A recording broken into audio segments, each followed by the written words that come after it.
least umuulan na naman. Naaalala ko na naman siya. Dati, pag ganitong panahon, pinapayungan niya ako kasi wala akong dalang payong. Hindi pala, kunwari, wala akong dala. Pero ang totoo, meron talaga para dalawa kaming nakasilong.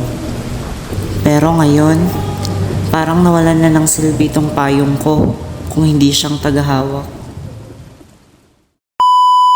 Kidding aside, that's not really what the video is all about. But did you notice the weather? It's gloomy and it's been raining, right? Since it's the season of the year where more thunderstorms occur, let us show you what are the precautionary measures for thunderstorms. During thunderstorms, there is a higher risk of lightning strikes. Although the odds of being struck by lightning each year are less than 1 in a million, some factors can put you at a greater risk. Now, here's what you should do. If you are in a group, or even in pair during a thunderstorm, separate from each other. This will reduce the number of injuries if lightning strikes the ground.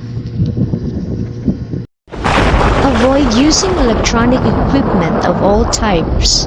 Do not use anything connected to an electrical outlet such as computers, laptops, game systems, washers, dryers, or stoves. Stay away from windows, skylights, and doors.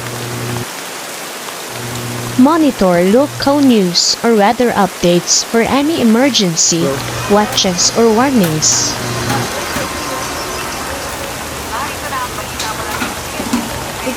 Take shelter when you see dark clouds or lightning or hear thunder.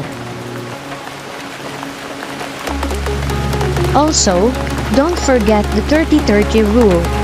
To determine the threat of lightning, count the seconds between seeing lightning and hearing thunder. If this time is less than 30 seconds, the lightning is so close enough to be a threat. Lastly, remember the taboo. Just always bring your umbrella. Let us keep ourselves safe from this rainy season. Thank you.